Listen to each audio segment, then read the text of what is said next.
Morning everyone, Ian from DIY Home and Gardening. Finally on the allotment after 3 weeks of, well, absolute horrendous weather and no time off either.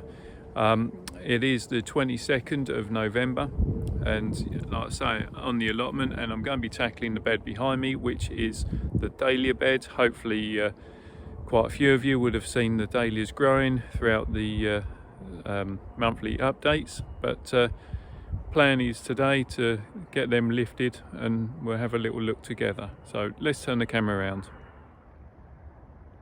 So basically the last time I was at the allotment was the end of October, and that's when I cut back the Dahlias, really because it looked as though we were going to start getting some frost, and actually we've had one frost. And the reason there's only been one frost is because it's been so wet and the rain holds off the ground frost. But as you can see, these are now starting to die back, which is good. It's what we want, because the frost has finally hit them. And so the plan is to lift all of these and then basically just have a look as to the best of the tubers that I want to retain. So if I just have a quick run through for you. So Sherwood peach, or Sherwell peach, was one of the giants. It's a massive peachy yellow, peachy apricot flower. I've got a Boom Boom Red in there because that was stock I was trying to propagate. I've got Dahlia Rocco, which quite frankly was pretty disappointing, so I think I'm probably just going to discard that tuber anyhow. Hyperminto, again, that was a late one that I put in. That was cutting material, so I want to retain that one. These are all Edinburgh, and well, basically they were the plants or the tubers, say, from last year. I didn't bother propagating any of those. Well, I propagated a load, gave them all away, and I just thought I'd stick them in. These were bantling, so that was the dwarf patio type, so I wanted to keep those, and I'm going to lift all of those and store, because we want to propagate those for next year for a different little project. Western Harry, which was quite a large yellow flower, lasted really well in the vase as a cut flower. These are Boom Boom Reds, I think. Yeah, so they're Boom Boom Red, so a big Red Bull type. Got to admit, this year it was not the best. I mean, really, I was trying to leave them to get a bit too big, really. Mary's Germander, so I've already propagated some of that this year, which I've got in the garden. I'm just going to probably keep one plant of that because, quite frankly, it's so easy to propagate. Dave's Choice, again, did really well. It's a nice white ball, has the purple blush to it, and again, just going to retain one of those tubers, won't bother with much more. Winhome Diane, yellow ball, quite nice, and oh yeah, that's also the same, so I'll be retaining those. And then these here, these are better, which sort of a crimson maroony ball, or medium ball, which I have to say, not a patch on last year's plants, so yeah, I might propagate it, give it one last chance. If not, then I'll just discard all of that, but I'll only retain one tuber, which is more than likely going to be this front one because it was a little bit better than the others. So on the whole, it's going to be a case of lift all of these and then have a sift through and tidy. But to start with, essentially all I'm going to do is say lift it, get rid of any excess stem into the bucket, so we'll have a little cut as we go, and just have a tidy. But let's grab a fork and have a dig. Right, so just using fork, position your fork so it's sort of a good, I don't know, 9 inches, foot away from the actual base of the plant. That way you're not going to do hopefully any damage. Just work your way around. And you want to get it right down so that when you lift, you're going to keep the tubers in one piece. And then give it a gentle but firm pull.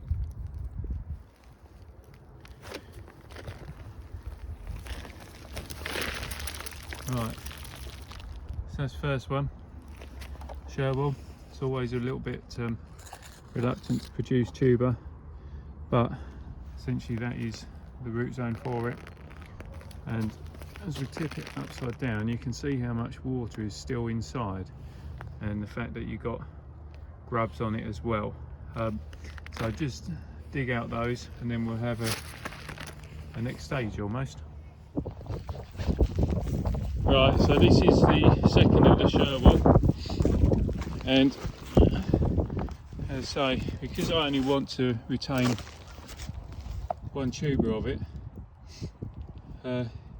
you can then start being a little bit more picky as to what you want to keep to start with. So we're going to go for this. Obviously it's got many more of these tubers to it, which will give it that much more vigour for sending up the fresh shoots come the springtime with a bit of heat.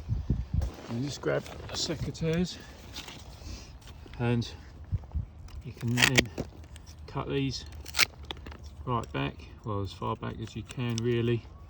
Oh, you want to get out as much moisture as possible, as quick as possible, to avoid rot.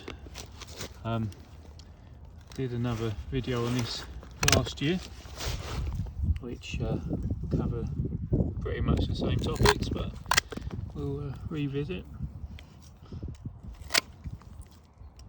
So we're just cutting those back, and you can still see there's loads of literally just moisture coming out of that, and then straight into the bucket to really try and get some of this excess soil off. Okay, so that's a good old soak there, good old rinse, and you can see that most of the soil has come off. We can now leave these to dry out. Any damaged tubers can be cut off, but we can do that at a later stage. So for the moment we'll leave that and put a label in it and continue. So probably about halfway through the dahlias, but thought I'd just stop and show you, well, essentially this. So this is Boom Boom Red, and actually it just highlights the fact that by planting your dahlias to a good depth, that you will get a much better zone produced. So again, that's exactly the same, but you can see it over all the varieties actually. Where they're planted underneath the soil, have the tops pinched out, then you'll get nice multiple breaks forming beneath the soil level, which is evident there. And actually when you come to do your cutting back, you can then make your cut to here, removing essentially what was the top growth, but you're preserving all of this lot, which is going to give you plenty of eyes for better plants next year, or for plenty of cutting material for well, also for next year. But it just highlights the fact that actually planting to a good depth, you know, a good 6 inches below the soil level, will yield you or provide you with a much better plant for overwintering or for future propagation. So that said, let's carry on. So I just thought I'd stop and show you this. So this is part of the tuber that's come off these Wyndham Diane, and that little fella there came out of one of these holes. So that is actually called wireworm, or that's what we call it in the UK, wireworm, and it's the juvenile grub of the click beetle. So these wireworms are a particular problem because they feed on tuberous root zones or fleshy root zones. So in this instance that's dahlias, but they can equally well, they absolutely love potato. So keep an eye out for that.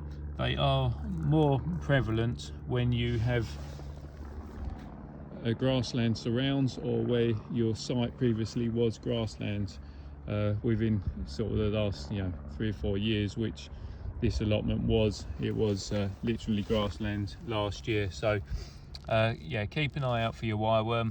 Whilst if this was an edible crop, it wouldn't affect you being able to eat it, but in terms of storage, you want to just be a little bit careful, because you don't know whether you've got more of these wireworms inside the tubers, and they can do a lot of damage because they feed from the inside outwards. So yeah, just thought I'd show you those, or that. So here we are, wireworm, and amazingly the sun is still shining and I've managed to get all the tubers out. So now's the time really to start looking at what we want to keep. I'm literally just going to keep one set of tuber per plant, and it's a case of being a little bit picky. So something like that where it's split apart, and that I'm not too worried about. It's going to be quite a weak plant. I've got that, so this is Babetta, or Babette, depends how you want to say it. Quite a nice formation, fairly balanced. And then that other one, which a little bit smaller, but the stems are possibly better, I don't know. That's got a bit of a break to it, but it just depends whether it dries out enough or whether it's split down through the middle. It looks like it's split through the middle, in which case that becomes a discard, and we go with that one. And basically that is the process. Work your way through each lot, work out what is good and what is not so good, because if the plants weren't very good, or if the tubers aren't good at this stage, then they won't go on to form a good plant or good propagating material for next year. So again, when you sort of look at these, fairly uniform really, but yeah, it just depends whether you'd want to keep that or not. You can see that's got plenty of growth. Again, you kind of look at those, you've got an obvious spindly one there, so discard that. But anyway, you get the idea. And so yeah, my aim is literally just to keep one of each of these and set them up ready for drying. Well, as you can see, I've got rid of all the dahlia tubers that I didn't want, just down to ones of most of them. Now this next stage you can either do on site, you can do it now, or at a slightly later stage. Whilst the weather's decent, I'm going to tackle it now. So basically, if you're using some secateurs or scissors, just go around, just snip off all this unwanted spidery growth, because you don't need it, the plant doesn't need it. And all that will happen is that well, it will end up probably rotting if you retain a lot of it on, and so it doesn't actually do anything. This fibrous root, it literally just anchors the plant in, so it doesn't act as a food store or anything like that. So we'll just snip it all off. So you can see all that growth is off, including this older section of tuber that didn't need and was slightly damaged, and essentially that is all the cleaning up that I'm going to do at the moment. And the only other thing, just cut back the stem a little bit more, just there, and that is it finished. That's the tuber finished. And pop your label in, or tie your label on, depends what you want to do. If we can get it in. There we are. And for the time being, just going to sit them in the crates. What I'll do when I get back home is I actually tie the label on and stand the dahlia upside down like that, which will just allow any excess moisture to drain out of the stem, say for the time being. That's in, that's labelled. On to the next ones. Okay, so that's the dahlia tubers all cleaned up and pretty much good to go. So they are going to go back to the house, and that is Edinburgh. I did say that I wasn't going to bother keeping a section of it, but I kind of figured, yeah, why not. But yeah, so these tubers now, they're going to go back to the house and stick them in the garage, and like I was saying earlier, basically they will be turned upside down, still in the crates, and that is how they'll sit for the next couple of weeks, just to allow them to dry out, and more importantly to allow the compost to finish drying off. After about say about 2 weeks time, I just get a soft brush, and then we'll remove as much of the remaining compost as possible, just from around the top of the necks there, and where the eyes will be forming. So just try and remove as much compost as possible, and then once that's done, I'll just bed these down into some dry compost, and that's how they will overwinter and be good until I want them in the springtime. And that is it done. That's the lifting of the dahlias done for another year. As you can see, I've just got to tidy up the bed now, but essentially that lot there can all go and be stored. So yeah, if you've got any questions, then please send them over to me. I'll do my best to answer them for you. If you like what I'm doing, then please subscribe to the channel. Don't forget to hit that reminder button so you don't miss out on the future videos I'm doing. And more importantly, enjoy getting outside if the weather is as nice as it is today. Yeah, make use of that time, get some prep work done, and till next time, bye for now.